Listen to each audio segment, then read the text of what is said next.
Hello, it's Willie from the Ozarks, and we're ready for our January the 8th lesson in A Course in Miracles workbook for students. Lesson 8, My mind is preoccupied with past thoughts. My mind is preoccupied with past thoughts. This idea, of course, is the reason why you see only the past. No one really sees anything. He sees only his thoughts projected outward. The mind's preoccupation with the past is the cause of the total misconception about time from which your seeing suffers. Your mind cannot grasp the present, which is the only time there is. It therefore cannot understand time and cannot, in fact, understand anything. The only wholly true thought one can hold about the past is that it is not here. To think about it at all is therefore to think about illusions. Very few minds have realized what is actually entailed in picturing the past or anticipating the future. The mind is actually blank when it does this because it is not really thinking about anything. Very few minds have realized what is actually entailed in picturing the past or anticipating the future. The mind is actually blank when it does this because it is not really thinking about anything. The purpose of the exercises for today is to begin to train your mind to recognize when it is not really thinking at all. While thoughtless ideas preoccupy your mind, the truth is blocked. Recognizing that your mind has been merely blank, rather than believing that it is filled with real ideas, is the first step in opening the way to vision. The exercises for today should be done with eyes closed. This is because you actually cannot see anything, and it is easier to recognize that, no matter how vividly you may picture a thought, you are not seeing anything. So the exercises for today should be done with eyes closed. This is because you actually cannot see anything. And it is easier to recognize that, no matter how vividly you may picture a thought, you're not seeing anything. With a little investment as possible, search your mind for the usual minute or so, merely noting the thoughts you find there. Name each one by the central figure or theme it contains, and pass on to the next. Introduce the practice period by saying, I seem to be thinking about, and then fill in the blank. I seem to be thinking about. Then name each of your thoughts specifically. For example, I seem to be thinking about, and name a person, or name an object, or name an emotion, and so on. Concluding at the end of the mind-searching period with, but my mind is preoccupied with past thoughts. So we're going to take about a minute and we're going to say to ourselves, I seem to be thinking about, and we name a person, an object, a place, an emotion, whatever you're thinking about. And then after you've done that for a minute or so, then conclude by saying, but my mind is preoccupied with past thoughts. And that's what we're going to do in our lesson for today. Do that about 4 times today. Okay? This can be done 4 or 5 times during the day unless you find it irritates you. If you find it trying, 3 or 4 times are sufficient. So do it about 3 or 4 times if you find it really difficult or it brings up a lot of anxiety or what he calls irritating. But he says do it at least 3 or 4 times. Do it 4 or 5 if you find it easy and fun, okay? You might find it helpful, however, to include your irritation or any emotion which the idea for today may induce in the mind searching itself.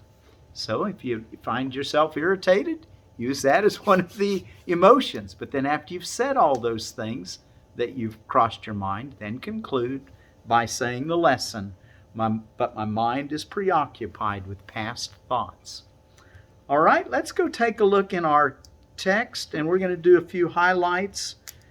Just obviously we're not having time to read the whole, we're ready for we're in chapter 2, ready for section 3, healing as release from fear.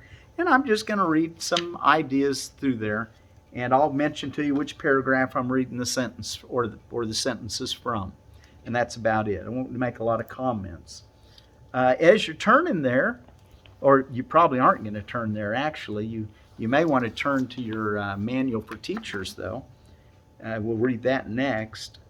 We're ready for, what are we ready for in the manual for teachers? We're going to be ready for gentleness. No, we did gentleness yesterday. Ready for defenselessness. So we'll go there directly after we've done a few reading from sentences in chapter 2 of the text. Let me talk to you a minute about in the whole seed catalog of the Baker Creek heirloom seeds. Mustard greens, another green that I like to always grow. And this particular variety is Southern Giant Curled. It's the Brassica juncea, Juncea, I expect. That's probably the cultivar. And it's large, upright plants with crumpled leaves that have a delicious mustard taste. Slow to bolt, easy to grow. And an old heirloom from the southern U.S. makes a mighty swell mess of greens. and it doesn't say brassica, it just says B.Juncea, and I'm assuming that's brassica. Okay? It's just not an oleracea, I'm not exactly sure. Mustard greens, Southern Giant Curled. All right, let's take a look now at our text reading. Let's read a few sentences here. Let's see, our emphasis now will be on healing. This is healing as release from fear. Essentially, all healing is the release from fear. In paragraph 57, all material means which man accepts as remedies for bodily ills are merely restatements of magic principles. It was the first level of the error to believe that the body created its own illness. It is a second misstep to attempt to heal it through non-creative agents. It does not follow, however, that the use of these very weak corrective devices is evil. In other words, medicines and bodily manipulations and different types of things that you do to the body. He says it's a further misstep to attempt to heal it through non-creative agents. Remember, it's the mind that does the true healing, and the only real healing. It does not follow, however, that the use of these very weak corrective devices is evil. Sometimes the illness has a sufficiently great hold over a mind to render a person inaccessible to atonement. In this case, it may be wiser to utilize a compromise approach to mind and body, in which something from the outside is temporarily given healing belief. Placebo, huh? This is because the last thing that can help the non-right-minded or the sick is an increase in fear. So basically, if some medicine or some treatment helps you, well then do it, because we don't want to do anything that increases fear. All right? In paragraph 65, the sole responsibility of the miracle worker is to accept the atonement for himself. This means that he recognizes that mind is the only creative level and that its errors are healed by the atonement. Once he accepts this, his mind can only heal. 68. Nothing the spiritual eye perceives can induce fear. Everything that results from accurate spiritual awareness is merely channelized toward correction. Discomfort is aroused only to bring the need for correction forcibly into awareness. So isn't that a nice way to look at it? Discomfort's aroused only to bring the need for correction into awareness, and it does so strongly. So you can be appreciative of discomfort, knowing that it's bringing the need for correction into awareness. Okay, in paragraph 70, charity is really a weaker reflection of a much more powerful love encompassment, which is far beyond any form of charity that man can conceive as of yet. Charity is essential to right-mindedness in the limited sense in which right-mindedness can now be attained. Charity is a way of looking at another as if he had already gone far beyond his actual accomplishments in time.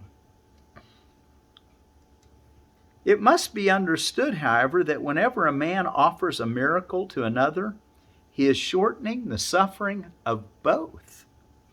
This introduces a correction into the whole record, which corrects retroactively as well as progressively. Let's take a look now in the fear as lack of love, which is section 4 in this chapter. And in paragraph 73, the truth is that you are responsible for what you think, because it is only at this level that you can exercise choice. Paragraph 74 and 75, you must change your mind, not your behavior. And this is a matter of will. You do not need guidance except at the mind level. Before you will to do anything, ask me if your will is in accord with mine. If you are sure that it is, there will be no fear. That's a nice way to escape from fear. And then in 77 and 8, he says, first, you can will to do conflicting things either simultaneously or successively.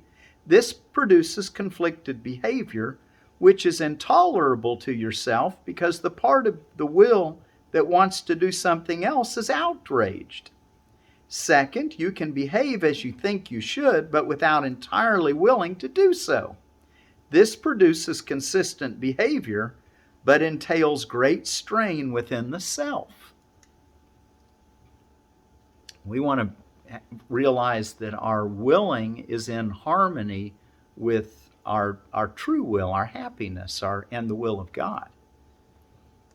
It is possible to, this is in 80, it is possible to reach a state in which you bring your will under my guidance without much conscious effort. But this implies habit patterns which you have not developed dependably as yet. There is no strain in doing God's will as soon as you recognize that it is your own. Once you realize that your will is God's will, there won't be any strain.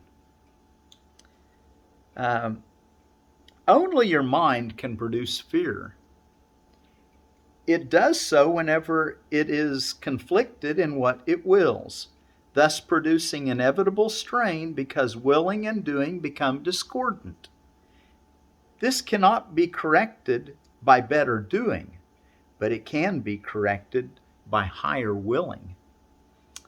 Let's see, and the fifth, should we try to do that or wait till tomorrow? I think we better wait till tomorrow. We'll try to keep these down a little closer to the 20 minutes like I've been trying to do. I think we'll still be able to get done. So we'll start off with the correction for lack of love tomorrow. If you haven't read that, you could read that ahead of time. And we'll finish the chapter tomorrow, I'm sure. All right, let's go take a look at our Manual for Teachers reading. And like I said, we're ready for defenselessness. God's teachers have learned how to be simple. They have no dreams that need defense against the truth. They do not try to make themselves. Their joy comes from their understanding of who created them. Their joy comes from their understanding who created them. And does what God created need defense? No one can become an advanced teacher of God until he fully understands that defenses are but the foolish guardians of mad illusions. The more grotesque the dream, the fiercer and more powerful its defenses seem to be. Yet when the teacher of God finally agrees to look past them, he finds nothing was there. Slowly at first, he lets himself be undeceived, but he learns faster as his trust increases. It is not danger that comes when defenses are laid down. It is safety, it is peace, it is joy, and it is God. So when you lay down your defenses, you're going to have peace, joy, and the awareness of God.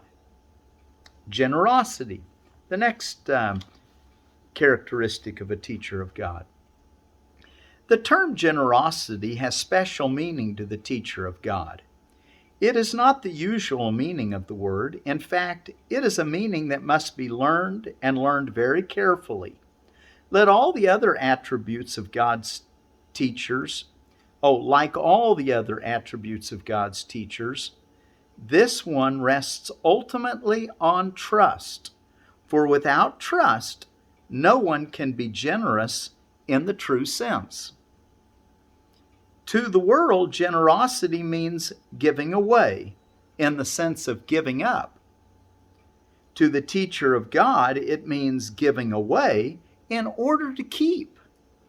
This has been emphasized throughout the text and the workbook, but it is perhaps more alien to the thinking of the world than many of the other ideas in our curriculum.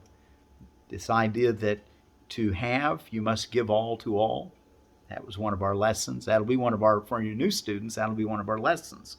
And he's saying that's maybe a little more difficult to understand than some of our other ideas because it's so foreign to the thinking of the world. In this world, it seems like when you give something to someone, you actually lose it yourself. But the truth is that you can only give to yourself. Okay, so its greater strangeness lies merely in the obviousness of its reversal of the world's thinking. In the clearest way possible and at the simplest of levels, the word means the exact opposite to the teachers of God and to the world. 19, paragraph 19. The teacher of God is generous out of self-interest. Isn't that neat? We're generous we give things away because we're interested in ourselves. This does not refer, however, to the self the world speaks of, not to the ego self, but to the self-realized self, the one that's one with God. The teacher of God does not want anything he cannot give away because he realizes it would be valueless to him by definition. What would he want it for? He could only lose because of it. He could not gain, therefore he does not seek what only he could keep, because that is a guarantee of loss. He does not want to suffer. Why should he ensure himself pain? But he does want to keep for himself all things that are of God, and therefore for his Son. These are the things that belong to him. These he can give away in true generosity, protecting them forever for himself. And patience, the next quality that's developed by the teacher of God. Those who are certain of the outcome can afford to wait, and to wait without anxiety. Patience is natural to the teacher of God.